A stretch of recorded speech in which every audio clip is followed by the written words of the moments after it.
देखिए आगे देखते हैं हम स्विच स्टेटमेंट। स्विच स्टेटमेंट वो होता है जो इफ एल्स का एक अल्टरनेटिव है, मतलब जो प्रोग्राम हम इफ एल्स से बना सकते थे वो प्रोग्राम हम स्विच केस से भी बना सकते हैं। It is more simple. मतलब देखिए कैसे सिंटेक्स होता है। जो सिंटेक्स होता है हम लिखते हैं स्विच और फिर स्विच के अंदर आर्गूमेंट पास करते हैं। यहाँ पे कोई कंडीशन नहीं होती है और फिर इसके साथ हमारे केस बनते हैं। केस और उस केस की वैल्यू कोलन आगे होता है और फिर जो भी काम करना हो, और हर केस जो होता है वो ब्रेक स्टेटमेंट से टर्मिनेट होता है।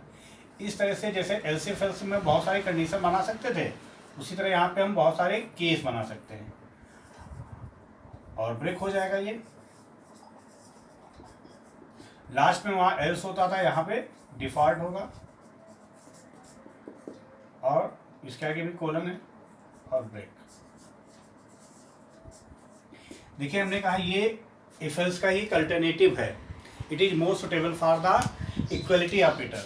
ये इक्वलिटी ऑपरेटर के ही लिए वर्क करता है। लेस देन या ग्रेटर देन वाले जो प्रोग्राम होते हैं वो इससे नहीं बनते हैं। Only work for equality operator. तो यहाँ पे हम क्या करते हैं, स्विच लिखते हैं, स्विच के बाद कर्ली ब्रैकेट ओपन करते हैं, स्विच के आगे ही आर्गूमेंट पास करते हैं और फिर केस और वैल्यू ब्रेक।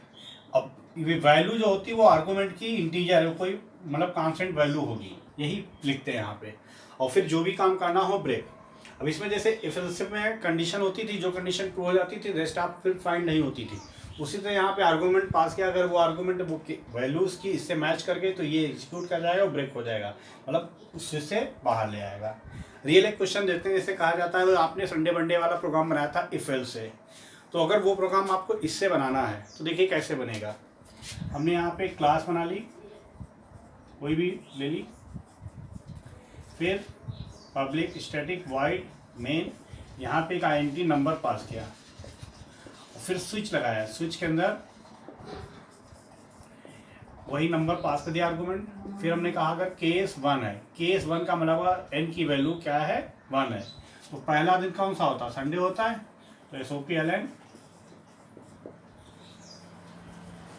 संडे, ठीक, ब्रेक हो जाएगा।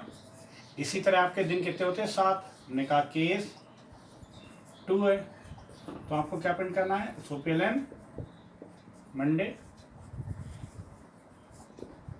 ब्रेक। इस तरह से आपके दिन होते हैं 7, तो 7 तक बना लेंगे। केस 7 है तो हम क्या प्रिंट करा लेंगे, SOPLN सैटरडे। और कोई अगर इसके अलावा 0 या 100 दे दे वो सब कहाँ आ जाएगा, डिफ़ॉल्ट। जैसे वहाँ एल्स लगाते थे, यहाँ पे हम डिफ़ॉल्ट लगाएंगे और डिफ़ॉल्ट के अंदर प्रिंट करा देंगे SOPLN लॉन्ग इनपुट।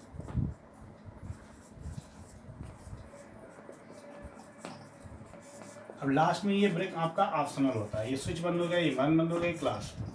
देखिए हमने यहाँ नंबर पास किया, अगर n आर्गूमेंट है, n की वैल्यू क्या है, 1 है तो संडे प्रिंट करेगा, n की वैल्यू क्या है, 2 तो मंडे, 3 है तो इसे 7 है तो सैटरडे। अगर इनमें से कुछ भी नहीं है, 1 से लेकर 7 तक कुछ भी नहीं है, तो वो सब क्या प्रिंट कर देगा, रॉन्ग इनपुट। ठीक है। इसी तरह आपका प्रोग्राम एक डिजिट वाला है, write a program that accept a digit and print it in words. अगर वो प्रोग्राम आपको स्विच केस से करना है तो कैसे करेंगे, देखिए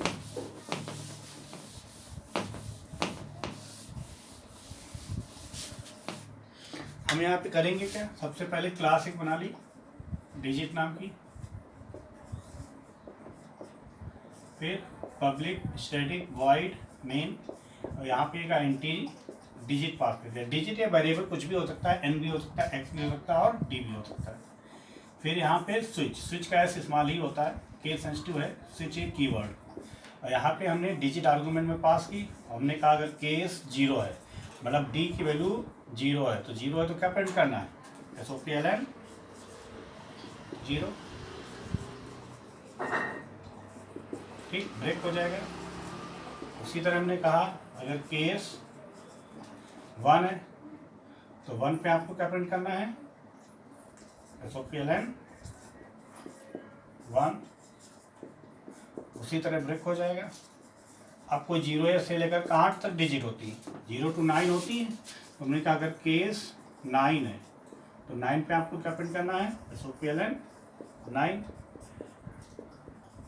अब इसके अलावा कोई दे दें तो वो सब कहाँ जाएगा, डिफ़ॉल्ट में हमने यहाँ लगाया default SOQLN not a digit, मतलब 0 to 9 डिजिट होती हैं तो वो लिख लें, और बाकी नॉट ए डिजिट, वो डिजिट नहीं है, नंबर होगा या कुछ और सिंबल होगा, उसके लिए प्रिंट कर दें। ये आपका स्विच बंद हुआ, ये आपका मेन, और ये आपकी क्लास।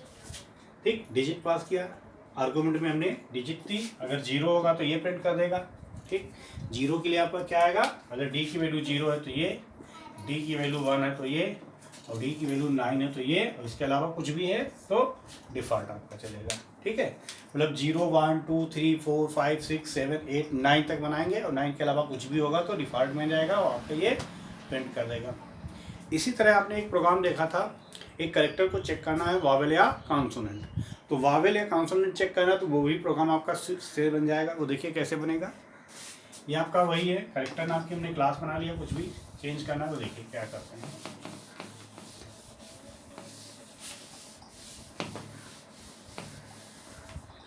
यहाँ पे हमने क्या किया, सबसे पहले PSBM क्लास एक बना ली वावेल नाम की। ठीक, यहाँ पे एक कैरेक्टर पास कर दिया कैर CH, और स्विच के अंदर आपने कैरेक्टर ही पास कर दिया स्विच CH। अब हमने कहा अगर केस, अब AEIO 5 वावेल होते हैं, केस अब कैरेक्टर टाइप की वैल्यू है सिंगल कोड में, तो A सिंगल कोड में लिखेंगे, case E, case I, case O, case U, तो हम क्या प्रिंट करा लेंगे, वावेल AIOU। इसके अलावा कुछ भी होता है, ठीक, तो हम वो डिफ़ॉल्ट में डाल देंगे,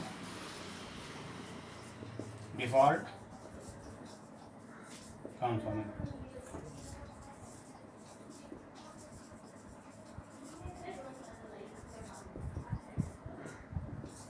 ठीक, अब यहाँ पे मोर देन 1 केस होते हैं, उसको बोलते हैं फॉल थ्रू। क्या बोलते हैं, fall through. Fall through when more than 1 case without break statement, more than 1 case without break is called fall through. मतलब किसी स्विच केस में जब हम एक से ज़्यादा केस वैल्यू लगाते हैं, उनके बीच में ब्रेक नहीं होता, तो उसको हम बोलते हैं फॉल थ्रू। ठीक है, तो ये प्रोग्राम हम यहाँ पे अलग अलग भी लिख सकते थे और ऐसे भी बना सकते हैं। यहाँ पे हमारा ये इजी वे में हो जाएगा। ठीक है, और ऑपरेटर को ही जनरली जो आप और ऑपरेटर लगाते थे उसी को हम मूव करते हैं किससे, फॉल थ्रू से। ठीक, तो जो छोटे छोटे प्रोग्राम थे आप जहाँ पे double equal to operator work करता था, वो प्रोग्राम हम स्विच केस से भी बना सकते हैं ऐसे।